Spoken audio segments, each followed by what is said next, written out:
You've seen it before, haven't you? Dom, how long have we been doing this? Once more unto the breach, dear friends. Again and again and again until we're both dead.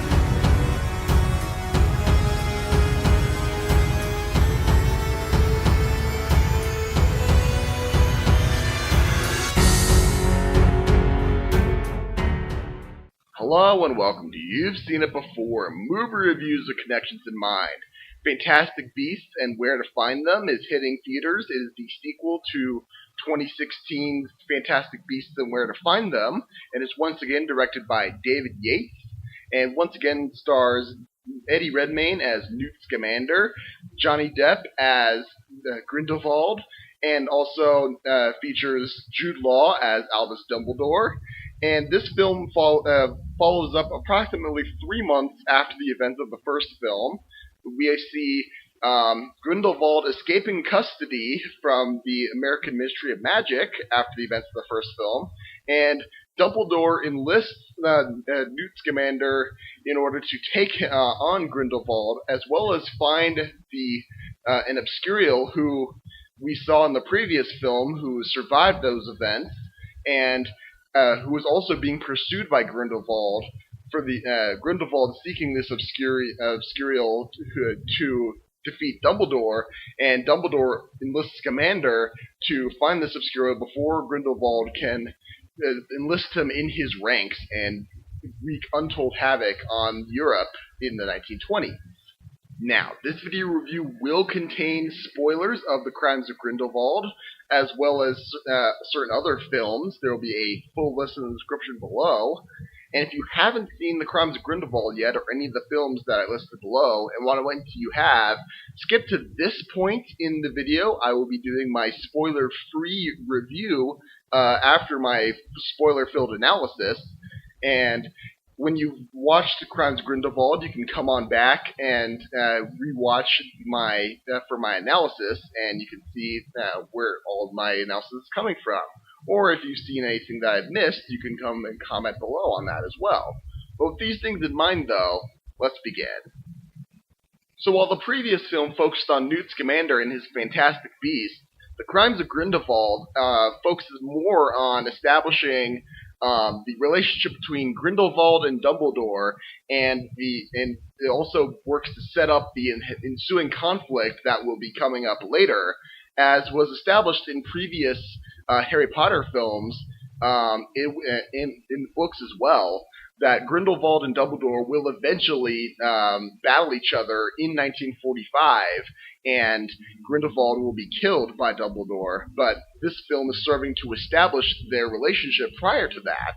And this film also sees Grindelwald essentially recruiting wizards into his ranks on the basis of that the wizarding world is being ruled by, as he calls it, arcane rules that don't allow them to wizards to fall in love with non wizarding people, and also keeps the wizarding world separate from the Muggle world. And he wants to see the wizarding world rule over the Muggle world, in essence, and as he spins it, so that they can prevent World War II from the next World War from happening. And Dumbledore sees these lies for what they are, but he's also trying to recruit wizards into his side of the conflict against Grindelwald. Now, this dynamic has been explored many times in other films, but most notably, I would say that the way that Dumbledore and Grindelwald are written in this film, there's very much a vibe of a Charles Xavier and Eric Lensher vibe from the X-Men films, most notably, I would say, from X-Men First Class. Now, this film, in X-Men First Class, we see Charles and Eric. They met as young men. They were very much friends at that point, but their differing viewpoints drove them apart, and Eric ended up becoming Magneto and forming the Brotherhood of Mutants, who want to see mutants essentially rule the world, or take their rightful place as the further evolution of mankind at that point, whereas Xavier, aka Professor X, recruits the X-Men in order to defend humanity from these more powerful beings, and he sees it as his role to stop Eric from doing these evil things, much like Dumbledore sees himself as having to stop Grindelwald from from wreaking untold havoc on the Muggle world, and also conquering the Wizarding world as well. The Crimes of Grindelwald also sees a development in the relationship that was hinted at and was beginning to blossom in the previous film between Newt Scamander and Tina, an orc in the American Wizarding community. In between films, it is revealed that Tina mistakenly believes that Newt is gotten engaged to marry Lena Lestrange, but it turns out that he wasn't, and so this film has to serve as them Newt trying to rebuild his relationship or his friendship in this film with Tina.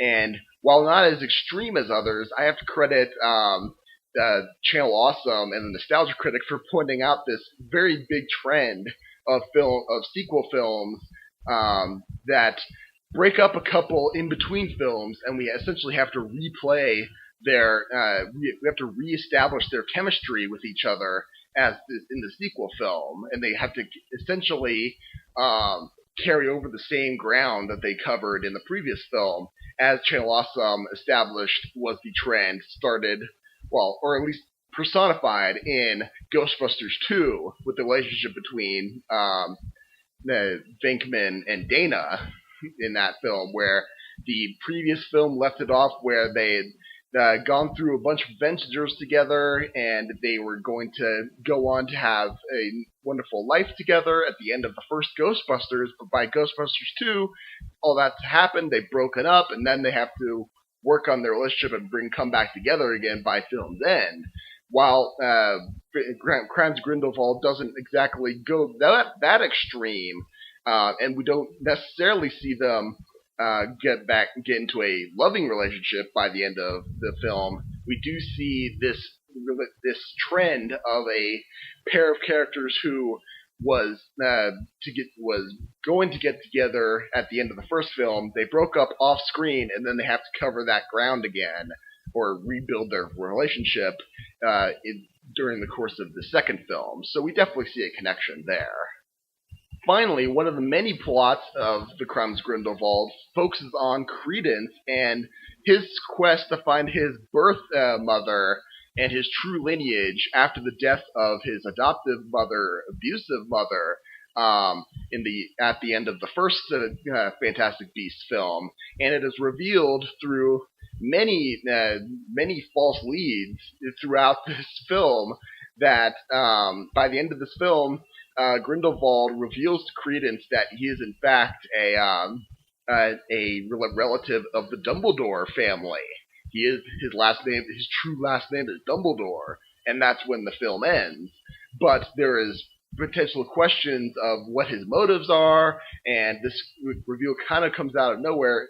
The point is that the lineage of this character, it plays a major role in this film as it progresses, and it leaves us wondering whether it's true or not, leading into a possible third film to come later on.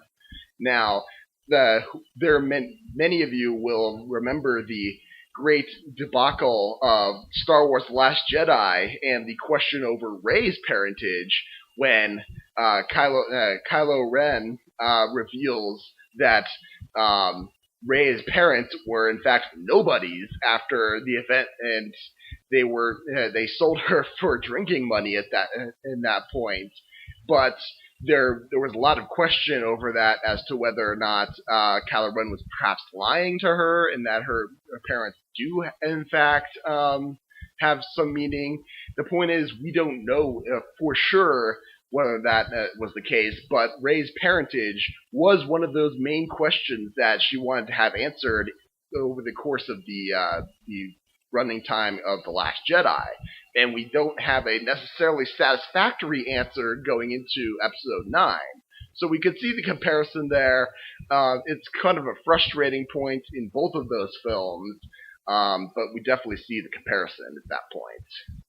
So those are my main points of comparison for The Crimes of Grindelwald against other films that have come out previously. If you skip to this point in the video review, I can assure you there'll be no spoilers from this point to the end. And if you skip to this point, please come back when you watch my analysis when you have seen The Crimes of Grindelwald.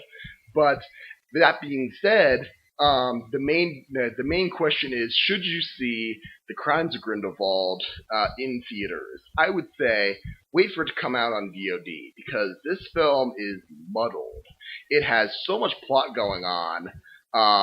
Unlike the previous Fantastic Beasts film, where there were essentially two stories intertwined with each other, two sets of characters going about the events of the movie, and then finally meeting up at the end. This film, I counted at least 4 or 5 different sets of characters interacting with one another, and story arcs happening at the same time, that when they do finally meet up, it's very confusing, and it's not very satisfying with the way things are chopped up and edited in this movie. We're bouncing between sets of characters, one to the other, that by the film's end, I just didn't really care about the big bombshell reveal at the end. Plus, when like I said, with the bombshell reveal and a character turn that happens near the end of this film, that's supposed to be a bombshell. That character turn only happens based on a earlier conversation between two characters that happened over an hour prior in the film, and this character who turns, we only see this character twice in that hour in between, and it just comes off as dumb with the way this character turn happens, and it doesn't feel earned in any respect. And then with that bombshell reveal at the end, with a character that we've seen act almost as a red herring going through this film, there's so many false turns with this character and what this character is looking for. By the time we get the bombshell reveal of what the truth is, I just didn't care at that point, and it was so confusing too. It made no sense in the context of the film, and I'm sure hardcore Potter fans will have something to debate because of that, but as a not necessarily hardcore fan, but definitely an invested fan in the Harry Potter franchise, I own all the books, I own all the movies, I just didn't care at that point, and it just came off as silly and dumb, and that's not a good sign for this movie. With these things being said, there are good moments in this film, like Dan Fogler's character from the previous film, the Muggle who stumbles into this wizarding world. He is one of the best parts of this film, and the Fantastic Beasts, they look impressive again in this film, though the Fantastic Beasts moniker in the film's title is a bit of a misnomer, because the Fantastic Beasts are only in this for about 5 scenes, and they're really not consequential to the plot. They're just there to look cool, and they do look cool. I do like their design. They're just not really needed for the plot. And also the return of Jude Law, or the premiere of Jude Law as young Albus Dumbledore, that was really hyped up for this film, and he does a good job in the role, but again, he's only in it for like maybe 10 minutes out of a 2-hour plus runtime, and that just felt like a waste. And the best comparison I can make to this film, as far as overall for a franchise film, is this feels very much like Jurassic World: Fallen Kingdom, in that this feels like a setup film for the film the story that they really wanted to tell in the next film.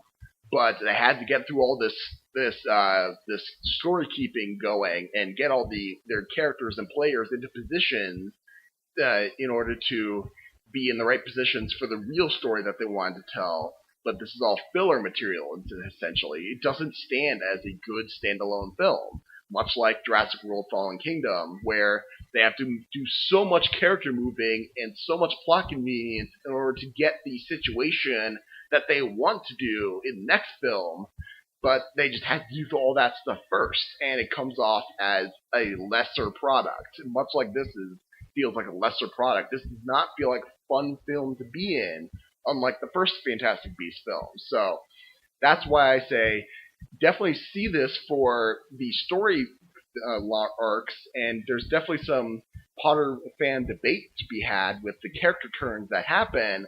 I just can't recommend seeing it in theaters. Definitely wait for it to come out on demand or Blu-ray. So there you have it. Those are my thoughts on Fantastic Beasts: The Crimes of Grindelwald. Thank you for making it through the whole video. If you have seen the movie before, or if you skipped to this point and haven't seen the movie yet, I encourage you to come back and rewatch my analysis and point out anything I may have missed. Be sure to look for my next review, which will be for Ralph Breaks the Internet, which comes out right before Thanksgiving. And yeah, thank you so much. I appreciate whatever audience I can get. And just remember, there's nothing new under the sun. And yes, you have seen it before.